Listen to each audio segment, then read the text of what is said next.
تشریف ڈاکٹر صاحب بھی تشریف لائے آج. جی آخری مریض بتا رہے ہوں گے. جی آخری مریض بتا رہے ہوں گے اس وقت. آخری مریض جلدی آ جائیں گے. میرا خیال ہے اپنے ان کی ساس بیمار ہیں بہت بیچاری. شاہدہ ریاض صاحب بڑی مخلص خاتون ہیں, اللہ فضل کرے ان پر. دعا میں یاد رکھنا چاہیے. وقت شروع ہو گیا نا. پچھلی جو دوا شروع تھی ہیپر سیلف تھی, ہاں اسٹونشیم کا, وہ تو ختم ہو گئی نا. چھوٹا سا تھا وہ نوٹ. جی ہاں وہ پہلے اس سے ختم ہو چکی تھی. اب جو کاربن کی دوائیں ہیں ان میں اب گریفائٹس آج شروع کرتے ہیں. پھر یہ کاربن گروپ اور بھی ہیں باتیں ان میں, لیکن جو بنیادی مرکزی دوائیں ہیں کاربن کی وہ ختم ہو جائیں گی. پھر اس کے بعد ملتی جلتی دوسری دوائیں شروع کریں گے.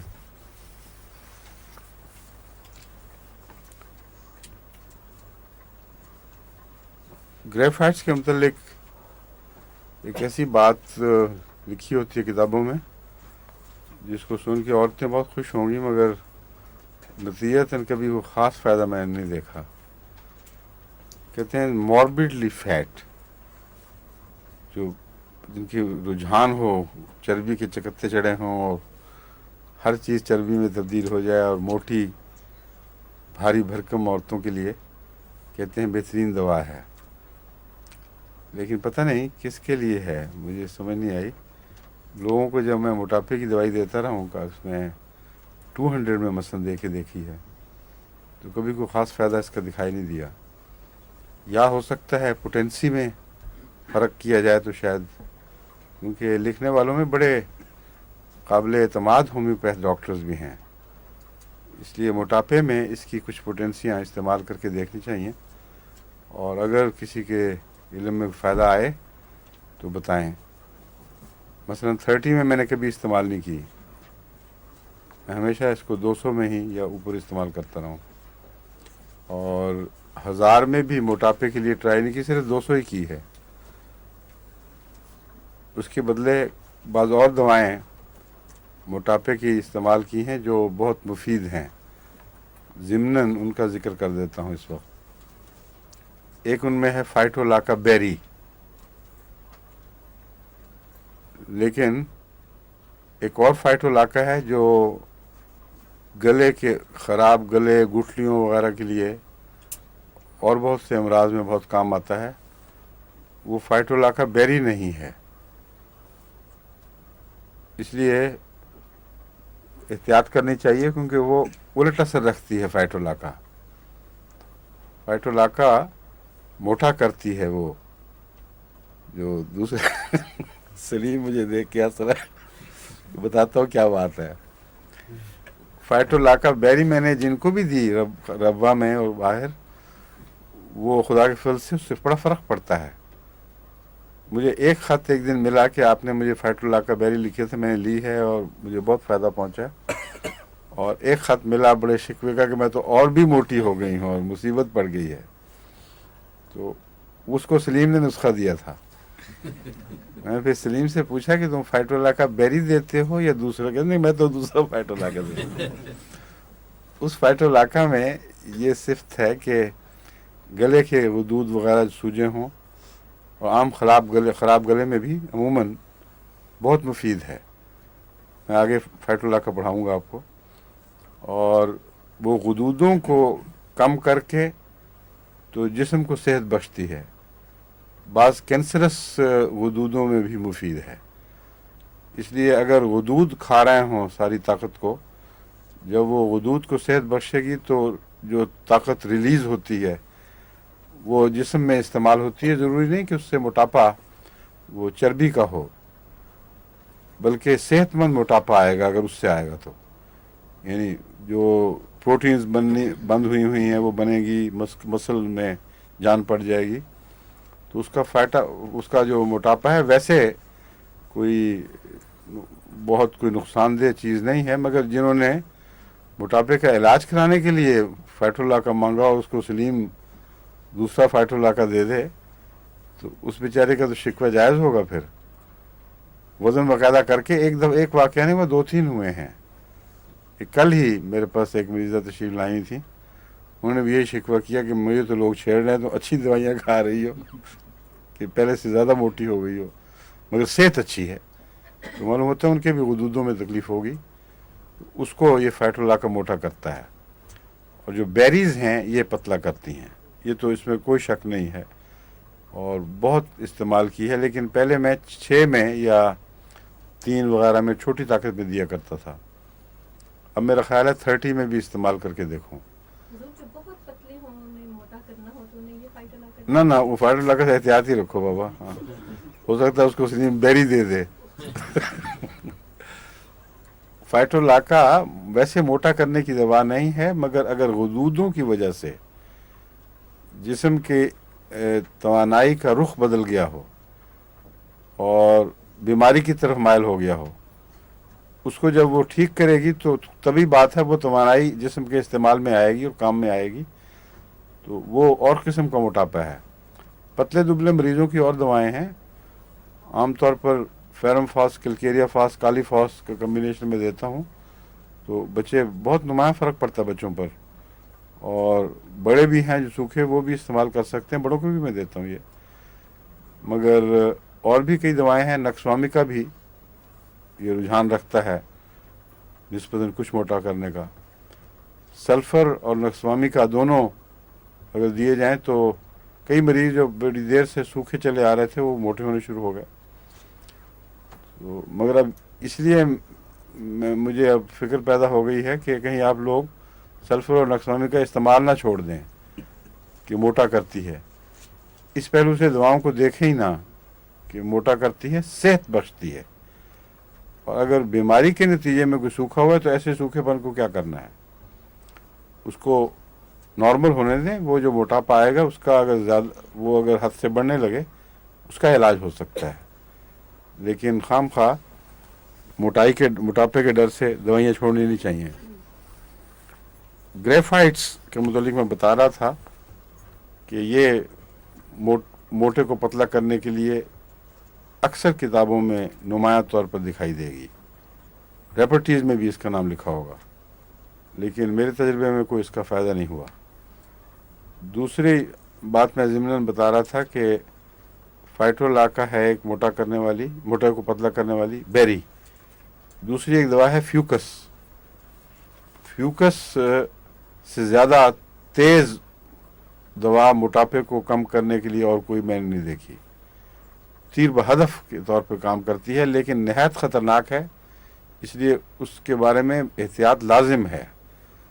जिनको दिल की तकलीफ़ का ख़तरा हो, जिनका कोलेस्ट्रॉल लेवल हाई हो और मोटापे के साथ दिल की तकलीफ़ की हिस्ट्री हो, उनको कभी नहीं देनी चाहिए, क्योंकि ये दिल में कमज़ोरी पैदा कर देती है। अंदर क्या करती है हमें इल्म नहीं, लेकिन कमज़ोरी का एहसास बड़ा नुमाया करती है। जब मैंने आगाज़ में इसको देना शुरू किया तो 1, 2, 3 हर मरीज़ ने यही बात की कि कुछ कमज़ोरी सी महसूस होती है। फिर मैंने अपने ऊपर इस्तेमाल की और तब मुझे महसूस हुआ कि वो क्या चीज़ है। वो दिल में लगता जान ही नहीं रही, यानी वैसे दिल की धड़कन ठीक है सब कुछ, लेकिन एक गहरा कमज़ोरी का एहसास, जैसे उसमें वो लिफाफा सा हो गया है दिल, ये होता है। और बाज़ मरीज़ों में अगर वो ज़बरदस्ती खा लें तो ख़तरा भी है, क्योंकि 1-2 मरीज़ों के मुतालिक मैं जानता हूँ, मेरे मना करने के बावजूद उन्होंने खाई और कुछ अरसे के बाद रेगुलर हार्ट अटैक हो गया, मगर वज़न गिरा। तो ऐसा वज़न गिराना जिसके साथ ज़िंदगी भी गिर जाए, ये तो बड़ी गैर माकूल बात है। इसलिए फ्यूकस को मैं हमेशा एहतियात से इस्तेमाल करता हूँ और लंबा अरसा नहीं करवाता। कुछ देर करवाया और उसको वार्निंग दी मरीज़ को कि अगर तुम्हें दिल में कमज़ोरी महसूस हो तो इसको छोड़ दो। छोड़ने के बाद भी कुछ अरसा ये काम करती रहती है, क्योंकि इसका मेटाबॉलिज्म पे बड़ा असर है। जो तवानाई को बरकरार रखना और तवानाई को इस्तेमाल भी करना, इस निज़ाम को मेटाबॉलिज्म कहते हैं। इसके दो हिस्से हैं, एक एनाबॉलिज्म और एक कैटाबॉलिज्म। एनाबॉलिज्म वो निज़ाम है जो ग़िज़ा को महफूज, तवानाई को महफूज करता है जिस्म में, मसल्स की सूरत में, खून की सूरत में, फैट्स की सूरत में, वो तामीरी निज़ाम है। और कैटाबॉलिज्म वो निज़ाम है जो जमा शुदा तवानाई को इस्तेमाल करता है। इन दोनों के दरमियान अगर तवाज़ुन हो तो जिस्म बिल्कुल ठीक रहते हैं। जहाँ जहाँ क़ानून ने मुकर्रर किया है वहीं वहीं तवानाई जमा होगी और मुतनासिब जमा होगी। लेकिन अगर कैटाबॉलिज्म में नक्स हो जाए और वो सुस्त पड़ जाए तो उस सूरत में फिर फैट्स के यानी चर्बी के ज़ख़ीरे जमा होने शुरू हो जाते हैं जगह जगह। और मुख्तलिफ़ कौमों के मुख्तलिफ़ रुझानात हैं। बाज़ ख़ानदानों के भी, बाज़ के चर्बियाँ पीछे चढ़ती हैं और बटक्स पे चढ़ती हैं, बाज़ों के पेट पे चढ़ती हैं। साइंसदानों ने जो तहक़ीक़ की है तो वो कहते हैं कि एशियाई कौमों में ज़्यादा पेट पे चर्बी चढ़ने का रुझान है और मगरबी कौमों में सारे जिस्म पर बराबर चढ़ती है। तो मुख्तलिफ़ मिजाज हैं, लेकिन चर्बी बहरहाल तवानाई जमा करने की खातिर होती है। तवानाई जमा करने की का सबसे अच्छा तरीक़ जो कुदरत ने बनाया है वो चर्बी है, क्योंकि चर्बी हर दूसरी ताकतवर ग़िज़ा से दुगनी ताकत अपने अंदर रखती है। कार्बोहाइड्रेट्स और मीठे और प्रोटीन्स ये अगर एक ताकत रखते हैं वज़न के लिहाज से, तो उतने ही इस मॉलिक्यूल्स में चर्बी दुगनी ताकत रखती है। इसलिए चर्बी को ताकत के ज़ख़ीरे के तौर पर अल्लाह ताला देता है। वो अगर गलत जगह हो जमा हो जाए, ज़रूरत से ज़्यादा ज़ख़ीरा हो जाए, तो यूँ लगता है जैसे कंजूस आदमी ने बहुत बेज़रूरत दौलत इकट्ठी कर ली हो। तो उसको सही मानों में इस्तेमाल करवाने की खातिर ये निज़ाम जो है मेटाबॉलिज्म का, ये दुरुस्त होना ज़रूरी है। अगर ख़र्च ज़्यादा तेज़ हो जाए तो फिर गुर्बत के आसार आते हैं जिस्म पर, जिस्म सूख जाता है। और ये अक्सर ग्लैंड्स की ख़राबी की वजह से, ये भी ग्लैंड्स की ख़राबी की वजह से होता है। ख़ास तौर पर थायराइड ग्लैंड अगर हाइपर एक्टिव हो जाए तो उसके नतीजे में बच्चे दुबले पतले हो जाते हैं, लेकिन उसके साथ ही कमज़ोरी नहीं होती बल्कि ज़्यादा ताकत आई होती है। बाज़ बिल्कुल पतले दुबले बच्चे यूँ लगता है कि ताकत का एक पैक है पूरा, वो दौड़ी फिरते हैं, चैन से बैठ ही नहीं सकते, सारे घर को मुसीबत डाली होती है। और गर्म रहते हैं, गर्मी महसूस नहीं करते मगर खूब गर्म रहते हैं, उनको कपड़ों की भी कोई ख़ास ज़रूरत नहीं रहती।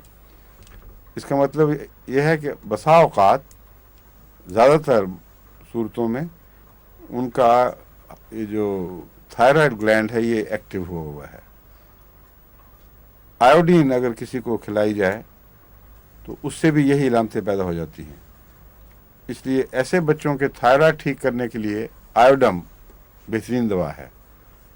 और 30 ताकत में कुछ अर्सा दी जाए तो अल्लाह ताला के फजल से बड़ी नुमायाँ तब्दीलियाँ पैदा कर देती है।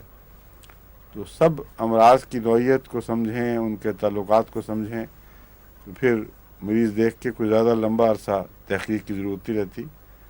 अब देखते हैं और शनाख्त हो जाता है। अब ग्रेफाइट्स की बाकी बातें बताता हूँ। इसमें औरतों में बिलअमूम 2-3 बातें बयान की जाती हैं जो वाक़यतन मैंने तजर्बे में देखा है। अक्सर मरीज़ औरतें जो ग्रेफाइट्स की हों उनमें यही रुझान है। मेंसेस स्कैंटी होते हैं, कम, और बाज़ दफ़ा ताख़ीर से, और कम भी होते हैं और इनका वक्फ़ा भी कम होता है, यानी 5 से 7 दिन की बजाय 2 या 3 दिन तक सिर्फ रहते हैं। और कम भी होते हैं, और एक वजह मोटापे के साथ जो ताल्लुक़ बांधा जाता है, हो सकता है ये भी हो। अगर मेंसेस ठीक हो जाएं तो ज़्यादा खून का अखराज होगा और एनर्जी का स्टोर निस्बतन कम होगा। مگر جو بھی وجہ ہو بہرحال موٹاپے کے متعلق بیان کیا جاتا ہے کہ یہ دوا ہے. دوسرے ڈسچارجز، اور اس کے ڈسچارجز البیومینس ہوتے ہیں، وسٹ جیسے چپچپے سے، اور اس پہلو سے یہ اپنے ایگزیمے میں بھی چپچپے اخراج سے ہی پہچانا جاتا ہے. گریفائٹس کی ایگزیمے کی بعض خاص جگہیں ہیں جہاں یہ زیادہ طور پر ایگزیما دکھاتا ہے.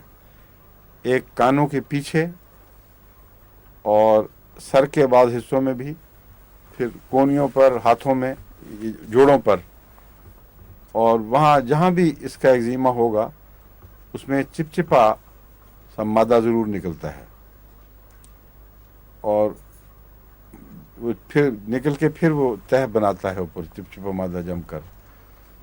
تو اس سے بعض دفعہ ایگزیمے کی پہچان نہیں ہوتی. اس میں اور بھی دوائیں کام آتی ہیں. دوسرے یہ کہ ایگزیمے کے مادے کو کون ہاتھ لگا کے دیکھتا ہے کہ چپچپا ہے بھی کہ نہیں، اس لیے اندازہ ہوتا ہے دیکھ کر شکل سے. وہ جو میزریم کا اخراج ہے وہ بھی چپچپا ہی ہے، مگر وہ سر کے اوپر، پورے سر پر ایک وہ خوف سا بنا دیتا ہے، اور لگتا ہے پوری تہہ ایک جم گئی ہے سر کے اوپر. اس سے میزریم کی شناخت ہوتی ہے زیادہ.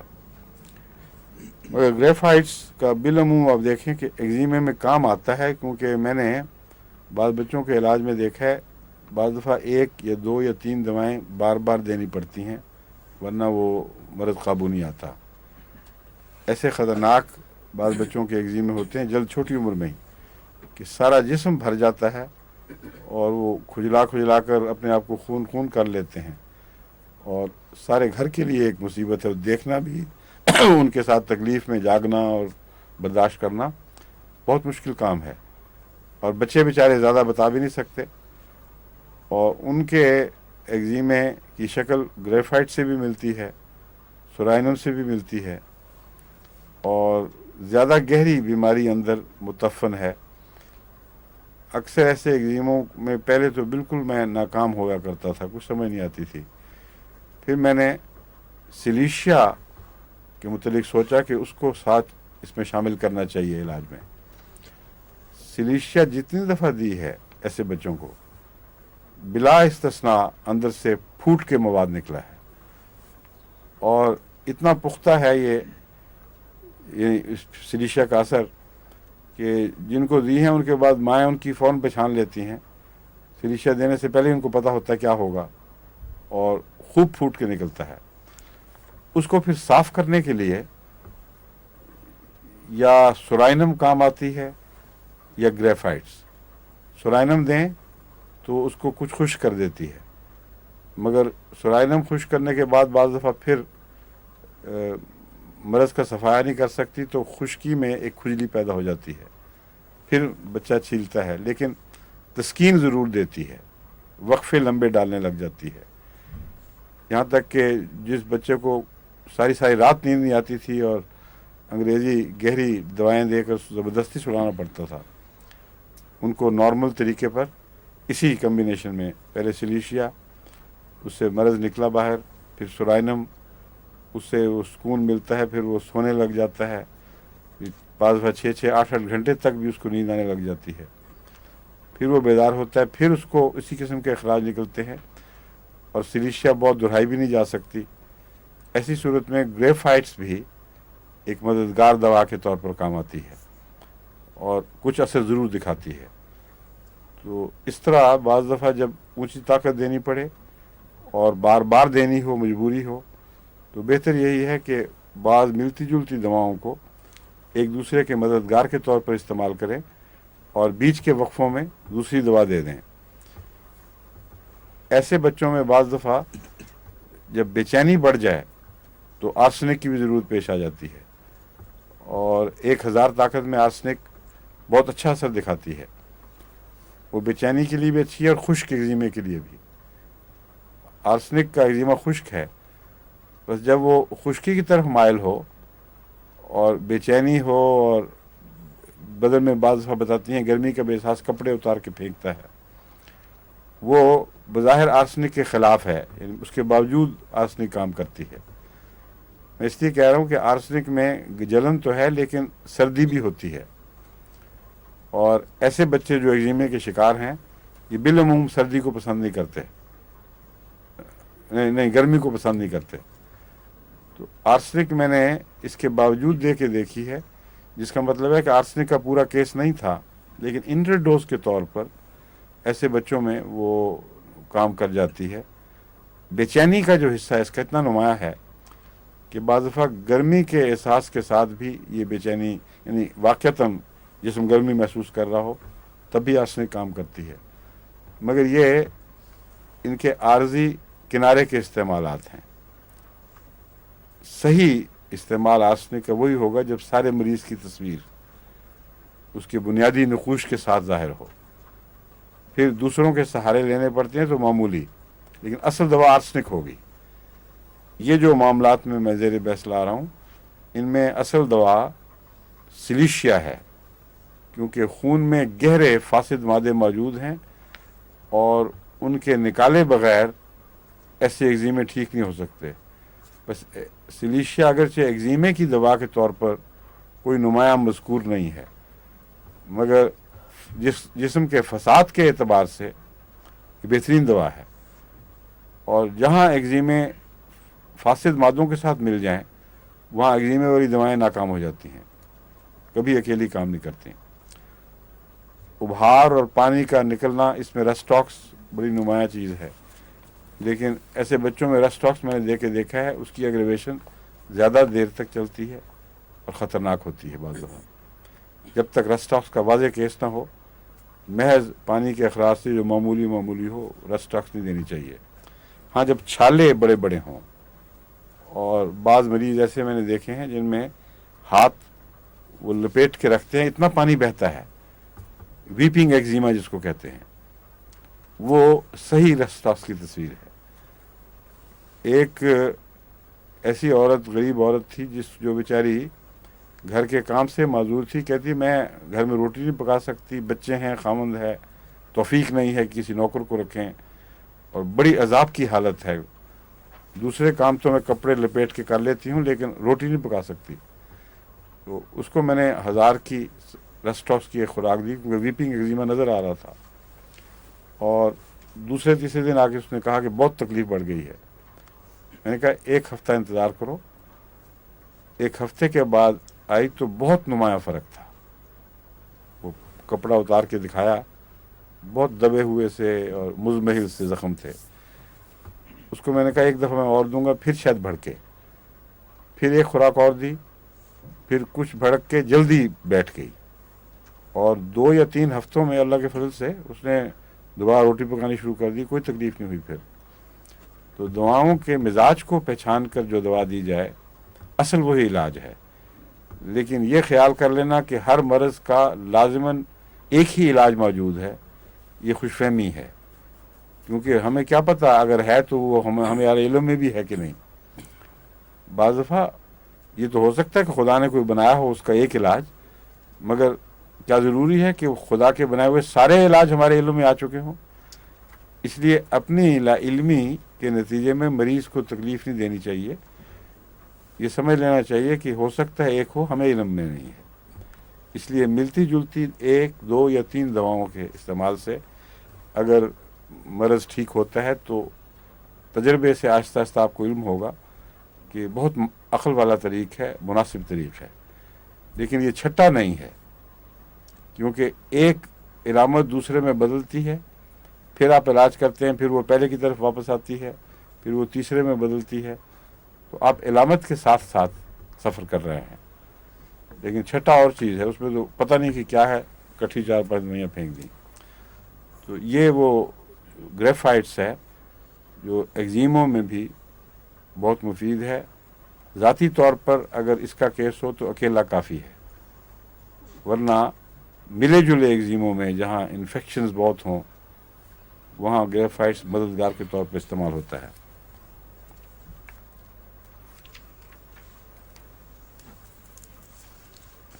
کچی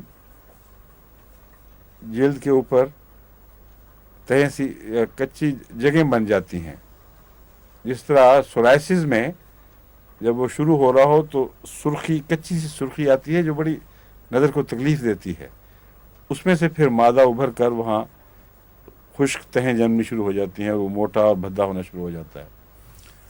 तो जिसकी बच्चे की स्किन हो या किसी की, उसको अगर कच्ची कच्ची सुर्खी हो तो वो ग्रेफाइट्स की हो सकती है, सिलिशिया की भी हो सकती है।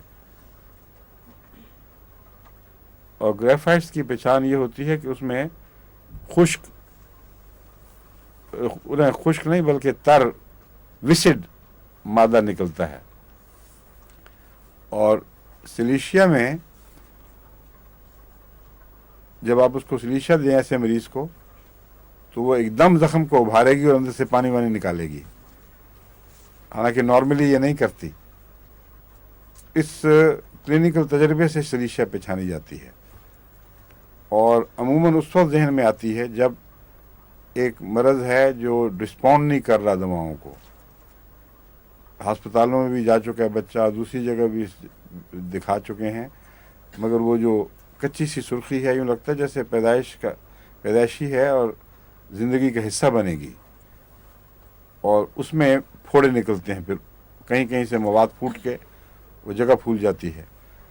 ऐसे मरीज़ को सिलिशिया देना इसलिए ज़रूरी है कि उसके बगैर ये, ऐसा मैंने देखा, काबू नहीं आता, मर्ज़ पहचाना नहीं जाता। सिलिशिया देते हैं तो एकदम उठता है वो मवाद सा, उसमें से उठ के निकलता है, पता चलता है कि अंदर अभी जिस्म में कमज़ोरी थी, कोई दिफा नहीं कर सकता था अपना, और जो कुछ भी अंदर फासिद मादे हैं उनको जिल्द के ज़रिए बाहर निकाल नहीं सकता था। सिलिशिया ने मदद की, लेकिन वहाँ पहुंचकर बाज़ दफ़ा सिलिशिया अकेली काफ़ी नहीं होती, शक्ल उसकी बेहतर हो जाती है। फिर उस सूरत में ये दूसरी दवा सोराइनम, ये इसका एक सिलिशिया की सहेली है, समझ लें आप, उसकी बहुत मददगार है। दोनों में सर्दी बहुत है, सोराइनम भी सख्त ठंडा होता है, बल्कि सोराइनम का मरीज़ बाज़ दफ़ा गर्मियों में भी वो पूरी टोपी पहन के फिरता है, कानों को भी हवा न लग जाए।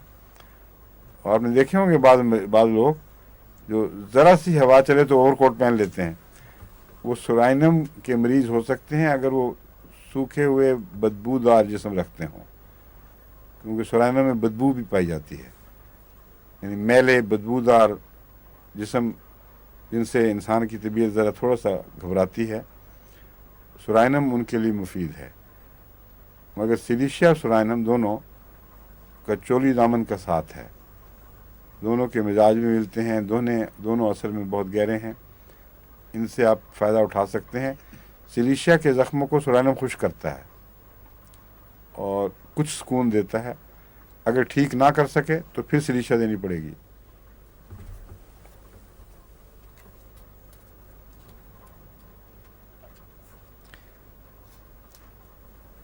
इसमें कैंसर दूर करने का और प्रिवेंट करने का मादा है, हर कार्बन में है। असल में कार्बन बहुत गहरी दवा है, इसका कैंसर से ताल्लुक़ है। हर कार्बन का किसी न किसी रंग में कैंसर से ताल्लुक़ है, यानी कैंसरस डिजीज़ में कोई ना कोई कार्बन का कंपाउंड या खाली कार्बन भी बाज़ दफ़ा मुफीद साबित होती है। कार्बो एनिमलिस मसलन मैदे के कैंसर में और बाद और गुदूदों के कैंसर में बहुत मुफीद है। तो ग्रेफाइट्स का भी कैंसर से ताल्लुक़ है, लेकिन इसके कैंसर की जो ख़ास जगह है वो ज़ख्मों के मुंदमिल होने के बाद जो खुरुंड बाकी रह जाते हैं, जो निशान बाकी रह जाते हैं, अगर वो ताज़ा हों और वहाँ कैंसर बनना शुरू हो, वो जोड़ कच्चे उनके जोड़ भी कच्चे होकर खुलने लग जाते हैं, उसमें ग्रेफाइट्स चोटी की दवा है और इसको ज़रूर पहले इस्तेमाल करना चाहिए, फिर दूसरी दवाएं देखें।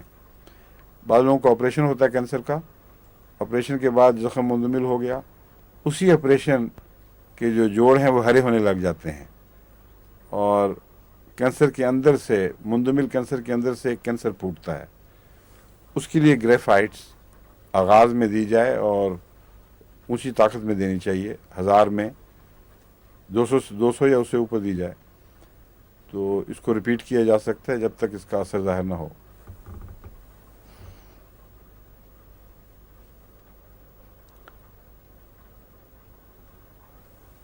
मस्कुलर सिस्टम पे भी मैंने बताया था, इसका जो हमारा उज़लाती निज़ाम है उस पर भी ग्रेफाइट्स का कार्बोनस की तरह असर है, और इसका असर टांगों के पिछले हिस्से पे ज़्यादा है। जब रान के पीछे जो मसल हैं उनमें कुछ कंट्रैक्शंस ही हो जाए और बाद मरीज़ फिर पूरी तरह उठकर खड़े होते वक्त या बैठते वक्त तकलीफ़ महसूस करते हैं। ये दो किस्म के मरीज़ हैं, एक वो है जिनके अंदर कमर में किसी तकलीफ़ की वजह से ताकत नहीं रही होती और फालजी इलामतें उनकी हरकतों में माने हो जाती हैं। ये मैं उनका जिक्र नहीं कर रहा, ग्रेफाइट्स का उनसे ताल्लुक़ नहीं है। ग्रेफाइट्स का ताल्लुक़ उन मसल्स के अंदर टेंशन पैदा होने से, तनाव पैदा होने से, जैसे वो छोटे हो गए हों और पूरी तरह खोलने में भी दिक्कत महसूस हो और फिर दोबारा सुकेड़ने में भी महसूस हो और पीछे रान के पीछे तनाव हो, वहाँ ग्रेफाइट्स का दायरा कार है। और ऐसे मरीज़ों में ग्रेफाइट्स इस्तेमाल करनी चाहिए, खा ग्रेफाइट्स के मरीज़ ना भी हों, क्योंकि ग्रेफाइट्स के अगर मरीज़ होंगे फिर तो ग्रेफाइट्स सारे जिस्म पर अच्छा असर करेगी, हर चीज़ को ठीक करती है। मगर आपके पास बाज़ दफ़ा मरीज़ आता है कि मुझे ये तकलीफ़ है, छोटे से एक उज़्व की तकलीफ़ बताता है, आप उसकी कहाँ तलाश करते फिरेंगे, इसका मिजाज कैसा है, और उस मिजाज में बसाव का वो तकलीफ़ लिखी भी नहीं होती। इसलिए जुज़वी इलाज बाज़ दफ़ा ज़रूरी होता है। अगर मिजाज मिल जाए तो बड़ी अच्छी बात है, लेकिन जुज़वी इलाज के बग़ैर किसी डॉक्टर की प्रैक्टिस हो नहीं सकती। इसलिए जो यही टंडन की कमज़ोरी बताता है आपको, उस मर्ज़ में अगर फालजी ना हो और तनाव और सख्ती की वजह से हो तो ग्रेफाइट्स काम आती है। इसकी कब्ज़ भी बड़ी सख्त होती है। इसकी कब्ज़ में आमतौर पर स्टूल का साइज़ बहुत बड़ा हो जाता है और वो निचले हिस्से में अंतड़ियों के जमा होता रहता है यहाँ, और फिर वो टुकड़ों की सूरत में, सख्त टुकड़ों की सूरत में वो तह बतह बनता चला जाता है। पुराने ज़माने में जो अतिब्बा भी और डॉक्टर भी स्टूल्स का मुआयना किया करते थे और स्टूल्स के मुआयने से उनको बहुत कुछ पता चल जाता था। जब से इन्हिसार बिजली की मशीनों पर शुरू हुआ है और टेस्ट और किस्म के हो गए हैं, डॉक्टरों ने ये इस चीज़ को बिल्कुल बेज़रूरत समझ लिया है। और वैसे भी तबीयत पर बोझ पड़ता है, किसी को अपना स्टूल लेके आओ और दिखाओ, और पुराने ज़मानों में तो कारूरा और स्टूल ये तो साथ साथ चला करते थे। किसी तबीब के पास गए हैं तो एहतियातन जहाँ तक मुमकिन ये दोनों चीज़ें साथ रख ली, और उनके तरीके होते थे किस तरह लपेट के लेके जाना है। अब तबीब के लिए थी तो ये बड़ी मुसीबत कि कारूरा ऊपर से स्टूल भी देखे, मगर उसको देखकर जो बातें बरह रास्त इल्म में आती हैं वो किसी दूसरे टेस्ट से नहीं आ सकती। इसको मैंने भी अपनी तबीयत पे जबर करके एक वक्त स्टूल्स देखे और मुझे उससे बहुत कुछ इल्म हासिल हुआ कि बाज़ दफ़ा मसलन ये भी फिर पता लगने लग गया कि अंतड़ियों के किस हिस्से में किस किस्म की तकलीफ़ है। बाज़ अंतड़ियों में कि एक हिस्से में वो इन्फ्लेमेशन क्रॉनिक हो जाती है, और ऐसे मरीज़ को जब कब्ज़ होगी तो इम्पैक्ट वाला कॉम्पैक्ट स्टूल बाहर आएगा, और उस पर अगर आप नज़र डालें तो हमेशा ऐसे मरीज़ के स्टूल के एक हिस्से पर जैसे दाने दाने से हों, गुठलियाँ गुठलियाँ सी जमा हों, अनइवन सरफेस होती है उसकी, और वहाँ वो नज़र आ जाता है कि उस जगह जहाँ जिस अंतड़ी में जहाँ था उसका नक्श इस पर हो गया है और उस जगह अंतड़ी में ज़ख्म है। और उस स्टूल की पहचान से बाज़ दफ़ा मरीज़ से भी पहले पता चल जाता है कि अंदर क्या हो रहा है। کیونکہ مریض آپ کو نہیں بتا سکتا کہ میرے فلاں طرف درد ہے، قبض کی شکایت لے کے آیا ہے، آپ اسٹول کا معائنہ کرتے ہیں تو اسٹول بتاتے ہیں کہ قبض یہ عام نہیں ہے، زیادہ خطرناک بات ہے، اندر کوئی انتڑیوں میں کہیں انفلمیشن ہو گئی ہے جس کی وجہ سے ساری انتڑیاں کام نہیں کر رہی پوری طرح۔ کسی عضو پر چوٹ لگ جائے تو کچھ دیر کے لیے سارا اس کا ماحول متاثر ہو کر کام چھوڑ دیتا ہے، ایک قسم کا بھناس آ جاتا ہے نظام۔ تو انفلمیشن بھی اسی طرح ساری انتڑیوں پر ایک قسم کی سستی سی عائد کر دیتی ہے، اور جب آپ پہچان جائیں کہ یہ مرض اس طرح ہوا ہے، اس کی دوا دیں تو اس سے اللہ کے فضل سے ٹھیک ہو جاتا ہے۔ ایسے مریض کو گریفائٹس آپ دیں 200 میں، جس کا میں نقشہ کھینچا ہے، تو بہت اچھا اثر دکھاتا ہے۔ بعض دفعہ ایسے مریض کو براؤنیا بہت اچھا اثر دکھاتا ہے اگر سارے اسٹول پر اثرات ایسے ہوں کہ انتڑیوں میں عمومی سوزش سی ہے۔ وہ بندھا ہوا اسٹول بھی ہوگا، اور مگر اس کی براؤنیا کا اور اس کا فرق یہ ہے کہ بندھا ہوا اسٹول بھی ہوگا اور اس کے پیچھے بعض دفعہ کچھ نرم بھی ہوتا ہے۔ گریفائٹس کا پورا سخت اسٹول ہوتا ہے، اس لیے اگر آپ خود نہیں دیکھ سکتے تو مریضوں کو سمجھا سکتے ہیں کہ میں معلوم کرنا چاہتا ہوں تمہارے اسٹول کس قسم کے ہیں، اس نظر سے ان باتوں کو جانچو اور مجھے بتاؤ۔ چنانچہ میں نے اسی طریقے کو استعمال کیا ہے زیادہ۔ اسٹول دیکھتا ہوں، بعض دفعہ دیکھے ہیں بچوں کے، دوسروں کے بھی، مگر طبیعت میں اتنی گھن آتی ہے کہ اس کی وجہ سے بڑی مصیبت ہے یہ۔ تو اس کا علاج یہ ہے کہ پھر میں نے مریضوں کو سمجھانا شروع کر دیا کہ دیکھو مجھے یہ شک ہے کہ تمہارے اسٹول میں کچھ بے ترتیبی ہے، ان باتوں کو سمجھ لو اور اس کے نقطہ نگاہ سے مجھے رپورٹ کرو دوسرے دن۔ پھر انہوں نے غور سے دیکھا، مجھے بتایا تو سمجھ آ گئی کہ کیا بات تھی۔ تو گریفائٹس کا اسٹول بہت موٹا اور بندھا ہوا، یہاں تک کہ بعض دفعہ ایسے مریض کو جب اجابت ہو تو زخمی بھی ہو جاتا ہے، کیونکہ وہ اس کا سائز جو ہے وہ بڑا بھی اور خشک ہو جاتا ہے بالکل۔ تو یہ گریفائٹس کی خاص علامت ہے، اور کئی کے دن کی قبض، 4 5 دن کی قبض۔ ہرپیز اگر ریکرنٹ ہوں، پرانے زمانے میں تو پتہ نہیں تھا کہ کیوں ہوتی ہیں، اب ان کی تحقیق ہو چکی ہے۔ عام طور پر جو ہرپیز کو سمجھتے ہیں آپ لوگ کیا ہے؟ ہاں، میں بتا چکا ہوں نا، جو نروز کے رستے ہیں ان کے اوپر کبھی ہاتھ پر، کبھی چہرے پر، کبھی کسی اور جسم کے حصے پر، وہ چھالے سے بنتے ہیں، کچی جگہ ہو جاتی ہے، اور شدید جلن اور بہت سخت بے چینی اور بعض دفعہ درد، یہ سب چیزیں اکٹھی ہوتی ہیں۔ مگر ان کا روٹ جو ہے، ان کا رستہ ہے، وہ اعصاب کا رستہ ہی ہے، اس کے اوپر کی جلد پر یہ چلتی ہیں۔ اس کو ہرپیز کہتے ہیں۔ ایک ہوتی ہے ہرپیز زوسٹر۔ ڈاکٹر صاحب زوسٹر کی کیا تعریف ہے؟ زوسٹر ہی ہے جو وائرل انفیکشن ہے۔ ہاں، نہیں، ایک اور بھی ہے، ہرپیس سمپلیکس ہاں، اینڈ ہرپیس لیبیالس۔ نہیں وہ نہیں میں کہہ رہا، جینیٹیلس، میں اس کی بات کر رہا ہوں۔ اس کے لیے یہی لفظ ہے، ایک اور نام بھی۔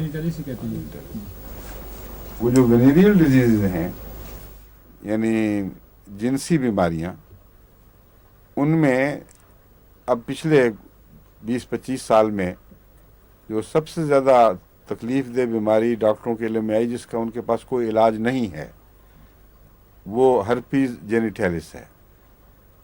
یہ ہرپیز پہلے بھی ہوا کرتی ہوگی لیکن وبائی طور پر نہیں تھی، کیونکہ اخلاقی حالت اتنی بری نہیں تھی۔ اس لیے ہومیوپیتھک میں کہیں کہیں یہ آپ کو ملتا ہے کہ اگر ایسی ہرپیز ہو جو بار بار ہوتی ہو تو اس میں یہ دوا دی جائے گی، لیکن یہ نہیں پتا تھا کہ بار بار کیوں ہوتی ہے۔ بار بار ہونے والی ہرپیز یہی ہے جو جینیٹیلس ہے، اور دوسری ہرپیز شاذ ہی کبھی دہرائی جائیں، ورنہ کبھی نہیں ہوتی، ایک دفعہ ہو گئی تو ٹھیک ہو گئی۔ تو جس مریض میں ہرپیز بار بار آئے وہاں آپ کو متنبہ ہو جانا چاہیے کہ یہ اس کا ہرپیز جینیٹیلس سے تعلق ہے، اور یہ بڑی سخت پرعذاب چیز ہوتی ہے، اور یہ بعض دفعہ نچلے حصے پر، اعضاء پر بھی بڑا سخت حملہ کرتی ہے۔ इसके इलाज में ग्रेफाइट्स को अच्छा मकाम बता दिया जाता है। मगर सिर्फ ग्रेफाइट्स से ये काबू नहीं आती, क्योंकि ऐसे मरीज़ जो बताते भी नहीं मगर मुझे अंदाज़ा हो जाता है उनकी हर्बिस किस किस्म की है। यूरोप में तो कई दफ़ा मिलते हैं, उनमें ग्रेफाइट्स भी मुफीद है, मगर और भी दवाएं हैं जो दी जा सकती हैं उनको।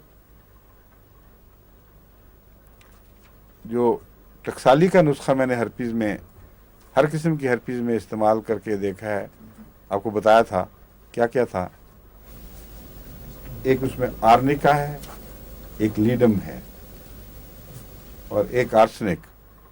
ये सांप के कांटे का भी इलाज है और हर्पीज़ का भी है। सांप के कांटे के बाद जो दूसरी स्टेज पर जब ज़ख्म में दर्द शुरू होती है और गर्मी और बड़ी सख्त तकलीफ़ आसाब के रस्तों पर वो दर्द दौड़ती है इसकी सांप की, और यही दर्द इसी तरीक़ पर बिच्छू के कांटे से होती है। इनकी हर्पीस से बहुत मुशाबियत है, इसलिए हर्पीस को मैंने हर्पीस में ये दवाएं दे के देखी हैं।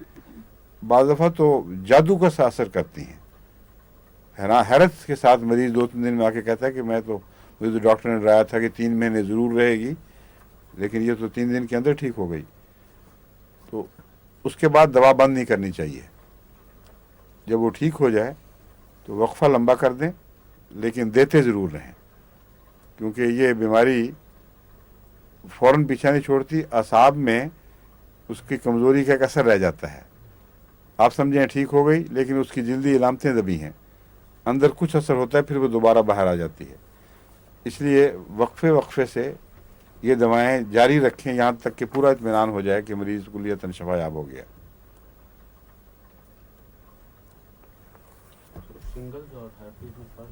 एक ही चीज़ है, उसको 2 नाम है। herpes zoster shingles। हाँ वही कह रहा हूँ, उसका नाम अमेरिका में शिंगल्स ज़्यादा कहते हैं इसको, लेकिन यहाँ तो गालिब हर्पीस ही कहते हैं। अच्छा, इसके सर्दी गर्मी का मिजाज आपको पता है क्या है? ये गर्मी महसूस करता है या सर्दी? ग्रेफाइट्स का मरीज सर्दी होनी चाहिए, कार्बन बिल्कुल ठीक है। देखें डॉक्टर साहब ने मिजाज समझ लिए माशाल्लाह। कार्बन में अमूमन सर्दी है, और अगर गर्मी होगी तो बास पैचिस पे होगी या अंदरूनी महसूस होती है बाज़ दफ़ा।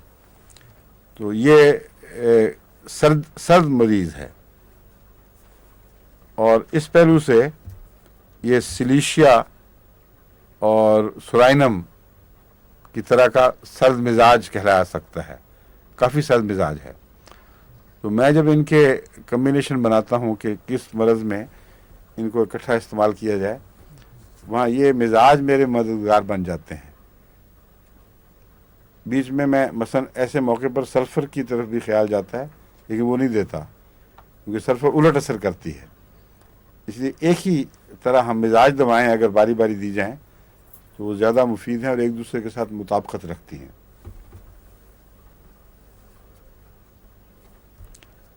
ओपन एयर की ख्वाहिश हर कार्बन के मरीज़ में पाई जाती है। खिड़कियाँ खोल देगा, हवा के लिए दौड़ेगा।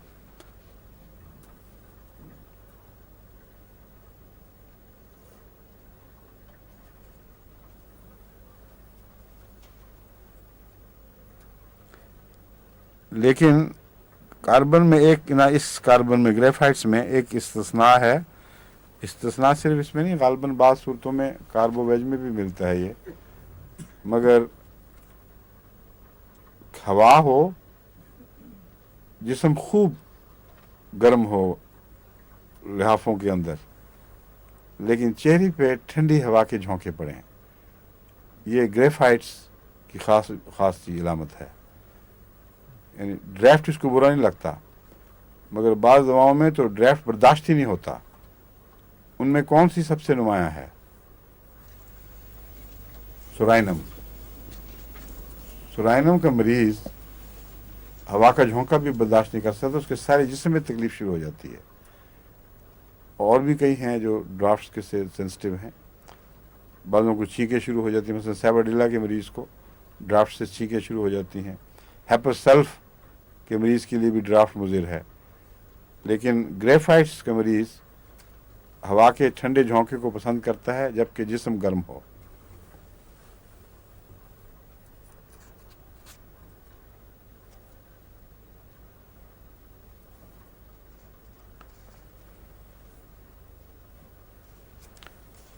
اب اس میں گریفائٹس میں ایک اور بات ہے جو میں پہلے بھی ایک دوا میں آپ کو بتا چکا ہوں کہ اگرچہ مریض ٹھنڈا ہے لیکن بیرونی اور فضائی ٹھنڈ کو پسند نہیں کرتا اور وہاں گرمی اس کو فائدہ دیتی ہے.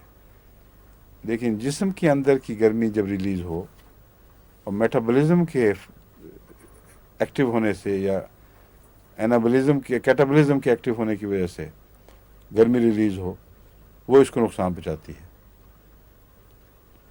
یہ بڑا فرق ہے ایک نمایاں. بیرونی سردی سے اس مریض کو آپ ڈھانپ دیں، اس کی سب بیماریوں کو تسکین ملے گی. اگر یہ خود ایکسرسائز کر رہا ہے اور یا دوڑ رہا ہے یا چل رہا ہے یا اور کام کر رہا ہے، اس سے جب جسم گرم ہوتا ہے تو اس کی تکلیفیں بڑھ جاتی ہیں. اس لیے اس کے لیے ایکسرسائز مضر ہے، کیونکہ وہ ایکسرسائز جو جسم کو گرم کر دے وہ گرمی اس کے لیے فائدہ مند. اس کی سب بیماریوں میں اس سے طبیعت میں یعنی سب بیماریاں کچھ بڑھتی ہیں اس سے.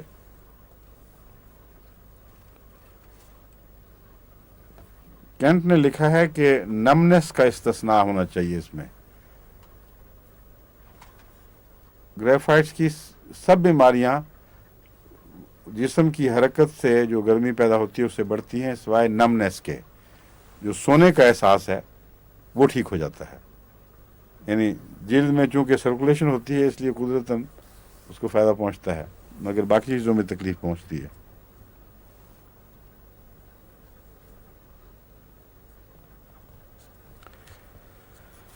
اس کا جو فالج ہے وہ کوسٹیکم کی طرح اکثر پارٹس پر ہوتا ہے. گریفائٹس میں بڑا فالج جو ہے نا پوری سائٹ کا، مثلا سلفر لیکسز وغیرہ میں جو ملتا ہے اس طرح نہیں ہوتا، بلکہ بعض اعضاء پر خالصتاً اثر کرتا ہے. اور یہ اور کوسٹیکم بالکل صاف پہچانے جاتے ہیں، فرق ہے ان دونوں میں. لیکن اس کے فالج میں نچلے دھڑ پر زیادہ اثر ہے بنسبت اوپر کے. اگر ٹانگوں کا فالج ہو اس میں بہت سی دوائیں ہیں جو ٹانگوں کے فالج میں زیادہ اثر انداز ہوتی ہیں. ان کے زہر میں بجائے سارے دھڑ کے ٹانگوں کے فالج کا رجحان پیدا کرنے کا زیادہ رجحان پایا جاتا ہے. گریفائٹس بھی ان میں سے ہی ہے.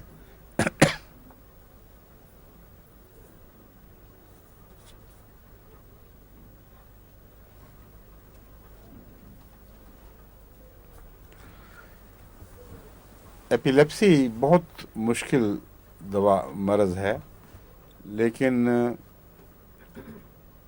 پہلے تو ایک عرصہ میں نے اس کو عموماً جو ٹکسالی کی دوائیں ہیں ان کے ذریعے ٹھیک کرنے کی کوشش کی. کچھ دوائیں فائدہ دیتی رہیں لیکن مریضوں کے ایک حصے میں، اور بعض فیل ہو جاتی تھیں. مثلاً کیوپرم ہے. کیوپرم اگر پیٹ کی تکلیف کی وجہ سے جس میں اسپیزم ہو، اگر اسے زبردستی ٹھیک کیا جائے اینٹی بایوٹکس کے ذریعے یا کسی اور ذریعے سے، اور وہ مرض ٹھیک نہ ہوئی ہو بلکہ اسکریپ ہو گئی ہو، تو ایسی صورت میں بہت اندیشہ ہے کہ ایسے مریض کو مرگی کے دورے شروع ہو جائیں گے. اور اس کی خاص پہچان یہ ہے کہ انگلیوں سے اور پاؤں کی انگلیوں سے بھی، پنجوں سے، وہاں سے تشنج شروع ہوتا ہے اور اندر کی طرف حرکت کرتا ہے اور چہرہ نیلا ہو جاتا ہے، ہونٹ نیلے پڑ جاتے ہیں. اور یہ مرض بہت تکلیف دہ شکل اختیار کرتا چلا جاتا ہے، دانت بھج جاتے ہیں. اس میں کیوپرم بالعموم مفید ہے. اور مرگی کے کیسز میں میرا خیال ہے 15-20% یا فیصد کے قریب मरीज़ इससे अच्छे रंग में मुतासर होते हैं। इसलिए क्यूपरम मिर्गी की दवाओं में एक मेन स्टे दवा समझी जा सकती है, मगर क्यूरेटिव नहीं है, सिवाय इसके कि वाक़यातन पेट ही की तकलीफ से शुरू हुआ हो। उस सूरत में एक दो केसेस ऐसे हैं जिनमें मैंने देखा है कि क्यूरेटिव बनी, मगर लाजिमन पेट में फिर वो तकलीफ दोबारा हुई और उसके इलाज के बाद फिर मिर्गी नहीं हुई। तो ये शाज़ केसेस हैं, अक्सर उस वजह से नहीं होती बल्कि मिर्गी मौजूद होती है किसी और वजह से, यानी बीमारी का ताल्लुक़ किसी बुनियादी अंदरूनी कमज़ोरी से है और इसको ट्रिगर ऑफ कर दिया है अंतरी की बीमारी या किसी और बीमारी ने, तो मिर्गी शुरू हो जाएगी। वो फिर आदत बन जाती है और इस आदत को तोड़ने के लिए क्यूपरम इस्तेमाल तो हो सकती है कम करने के लिए, मगर असल मरज़ अगर ना पहचाना जाए तो कुछ समझ नहीं आती। इसलिए मिर्गी के केसेस में हमेशा गहरा असर करने वाली मिजाजी दवाओं की तलाश जारी रहनी चाहिए। वो अगर मिल जाए तो बहुत नुमाया तब्दीली पैदा हो जाती है, देखते देखते मरीज़ की काय पलट जाती है। उन दवाओं में एक ग्रेफाइट्स भी है। ग्रेफाइट्स में तशन्नुजात पाए जाते हैं और हर कार्बन में तशन्नुज पाया जाता है और कार्बन के तशन्नुज भी गहरी कमज़ोरियों की निशानदेही करते हैं। दूसरी कार्बन के मसलन कार्बोवेज में भी मैंने बताया था ना, पिल्लियों में तशन्नुज पैदा हो जाता है, जगह जगह काफ़ी तकलीफ दे और एक दो खुराकें कार्बन की ठीक कर देती हैं, मगर ये तशन्नुज अगर मिर्गी का बायस बन रहे हों, यानी दिमाग में किसी जगह तशन्नुजी हालत पैदा हुई है और उससे मिर्गी फूटी है, तो उसमें ग्रेफाइट्स को ज़्यादा ऊंचा मकाम है, लेकिन उसमें बाकी इलामतें मिलना ज़रूरी है। मिर्गी में जब असल दवा उस वक्त काम करती है जब सारे मरज़ की पहचान हो जाए, या यूँ कहें कि मरीज़ के मिजाज की पहचान हो जाए।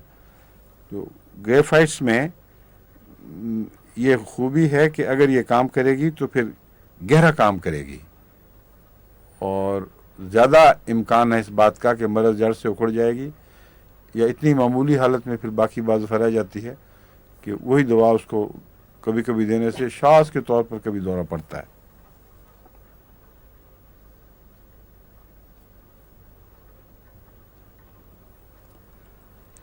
मेंटल डिप्रेशन बहुत होता है,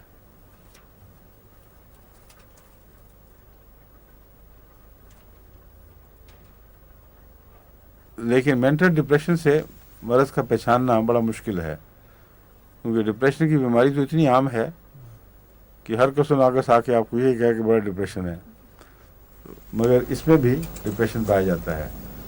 लेकिन ऐसा डिप्रेशन जिसको म्यूज़िक तकलीफ़ दे, उसमें कोई और दवाई आपको याद आती है कि नहीं? हैं, क्या थी? मैं आपको पढ़ा चुका हूँ पहले। म्यूजिक क्या? एम्ब्राग्रीसा। जिंदाबाद, तुमने कमाल कर दिया है। आप ताफ्ता भी बैठे हुए हैं या वो नहीं आते इसमें, इस क्लास में? वो कुरान क्लास में आते हैं आपके अब्बा जान है, वरना वो इस वक्त बैठे होते तो बड़ा खुश होना था उन्होंने, मेरी बेटी जीत गई। एम्ब्राग्रीसा गम की दवा है, बहुत गम के बद असरात की दवा है और इसमें म्यूज़िक तकलीफ़ देती है और कई बीमारियों को भड़का देती है।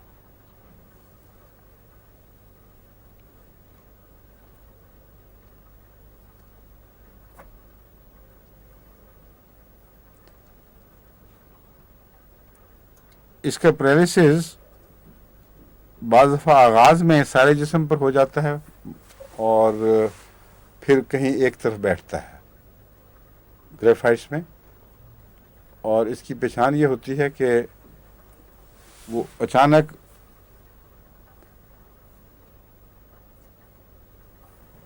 ताकती महसूस करता है, मगर वो बोलने की ताकत फिर भी रखता है। बाज़ ऐसे फालिज हैं जिनमें बोलने की ताकत ख़त्म हो जाती है और बिल्कुल मरीज, और वैसे हाथ कुछ हिला भी सकता है लेकिन उसके गले पर हमला ज़्यादा करते हैं। जो गले पर हमला करने वाले फालिज हैं उनमें कॉस्टिकम का एक बड़ा मकाम है और उसको पेश नज़र रखना चाहिए। मगर इसमें बोल भी तो सकता है लेकिन सारा जिस्म बेहिस हरकत होगा, होश मौजूद रहती है, बेहोश नहीं होता। बाद दफ़ा मम्बल करेगा लेकिन बोले कुछ ना कुछ बता सकता है। तो टोटल पैरालिसिस में जो आर्जी हो, मुस्तकिल ना हो, ग्रेफाइट्स सोचा जा सकता है अगर वो बाद में टांगों पे सेटल हो जाए। पहला शॉक अमूमी है सारे जिस्म पर, फिर वो बाकी हिस्सों को छोड़ दे और टांगों पर रह जाए तो इस सूरत में गालिब इम्कान है कि ग्रेफाइट्स उसमें काम करेगा।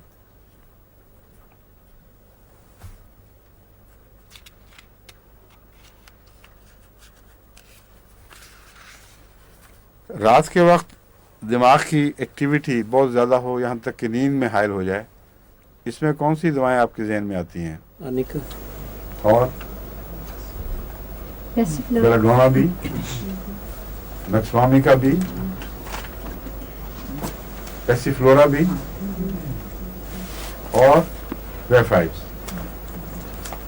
ग्रेफाइट्स भी ये रश करती है दिमाग की तरफ, यहाँ तक कि रात के कुछ पहले हिस्से में ख्यालात के ज़ोर की वजह से इंसान सो नहीं सकता और ये किसी एक्साइटमेंट के नतीजे में आम शिकायत है।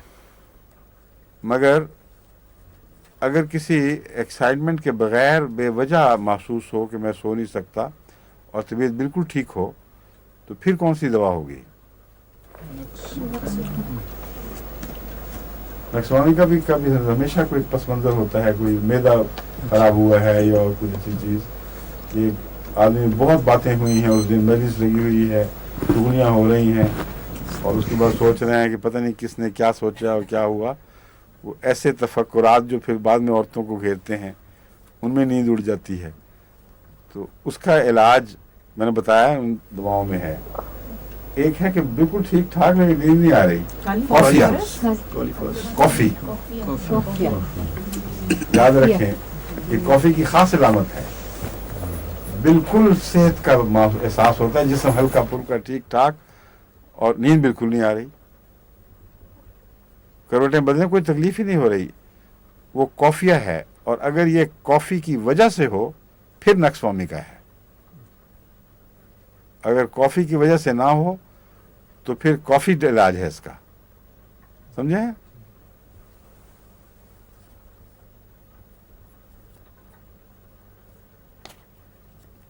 अब स्कैल्प का एक्जिमा मैं आपको पहले ही बता चुका हूँ।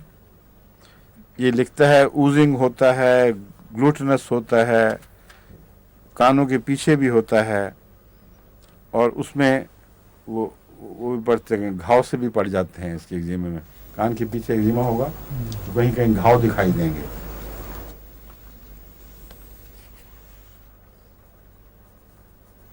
दो इसकी बातें ऐसी लिखी हुई हैं जिसके ऊपर हर औरत का दिल ललचा जाएगा कि मैं ये ज़रूर इस्तेमाल करूं।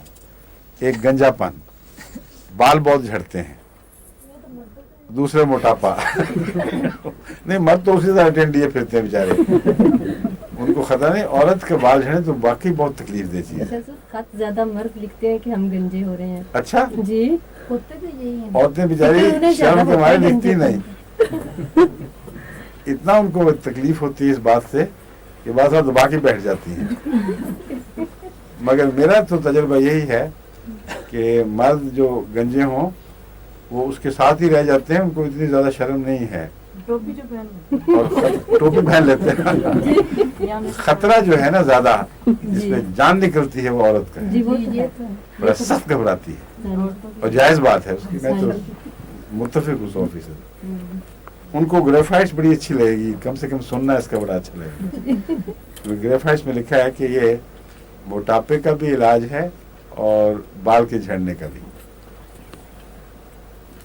इसलिए और कुछ नहीं, तुकबंदी सही कभी कभी खा लिया करें उसी ताकत में सही है, एक आध दवा कभी कभी इस्तेमाल हो जानी चाहिए। खुराक यानी एक्सट्रीम फोटोफोबिया। ये बाद डॉक्टरों ने लिखा है कि किसी दवा में ग्रेफाइट से बढ़कर फोटोफोबिया नहीं, यानी दिन के वक्त रोशनी में आंख खोलना एक अजाब बन जाता है। ये उस सूरत में होता है सिर्फ जब आंख के ऊपर सुर्ख इन्फेक्शन हो और सुर्खी से उसके वो रगें फूल गई हों। बड़ी ख़तरनाक बात है, इन्फेक्शन होती है, उसमें एक पल्प खोलना भी मुश्किल हो जाता है। उसमें ये कहा मुमकिन है ये कहा जा सकता हो, लेकिन मेरे इल्म के मुताबिक बाद सांपों के जहर से ज़्यादा खौफनाक फोटोफोबिया किसी चीज़ में नहीं है। सबसे ज़्यादा जो चोटी का फोटोफोबिया है वो बोथ्रॉप्स में है, और ये एक ऐसा सांप है जो ऑस्ट्रेलिया में भी पाया जाता है और सिंध में भी पाया जाता है। सिंध में वो तो नहीं एग्जैक्टली है कि उसकी बहन एक मिलती जुलती पाई जाती है, उसको पीण कहते हैं, और इसके जहर के नतीजे में अगर कोई आंख खोल ले रोशनी में तो अंधा हो जाता है। इसलिए और ये सांप खुद भी अंधेरों में ही रहता है, रोशनी में आंख खोल ही नहीं सकता, यहाँ तक कि वो सुराखों में सर देकर बाकी बाहर लटका हुआ हो तो उसी पे वो चैन से बैठा रहता है। उस वक्त अगर बच्चा इसको हाथ में पकड़े, खींचे, खेले, उसका जो मर्जी बनाए, उससे कोई सांप कुछ नहीं उसको कह सकेगा, क्योंकि आंख खोलने से डरता है। और उधर रात पड़ी, उधर इसके काफले रवाना हुए, काफलों में फिरता है फिर, और जिसको काटे उसके साथ लिपट के सोते में काटता है, मुंह में वो कहते हैं थूकता है, और उससे गले में छाला पड़ता है। तो जहर का चूंकि उन्होंने निशान नहीं देखा, इसलिए वो समझते हैं कि इसको थूकता है, हो सकता है थूकता ही हो, और गले में छाला उभरता है। और इसका इलाज ये करते हैं कि उसको उल्टा लटका देते हैं कुएं वगैरह के ऊपर, वो उससे पानी गिरता रहे, और अंधेरे में ही इलाज करते हैं। दिन के वक्त इसको मरीज को बंद ही रखते हैं कमरे में, बाहर नहीं लाते, क्योंकि अगर ये ठीक हुए बगैर बाहर आ जाए तो अंधा। इसलिए ये कहना कि सिर्फ इसमें ग्रेफाइट्स में सबसे ज़्यादा ये गलत है, लेकिन नुमाया है बहरहाल। अब वो कहते हैं 1 मिनट रह गया सिर्फ, ये वो भी नहीं रहा, अब ख़त्म हो गया। अच्छा जी, खुदा हाफिज़, अस्सलाम वालेकुम।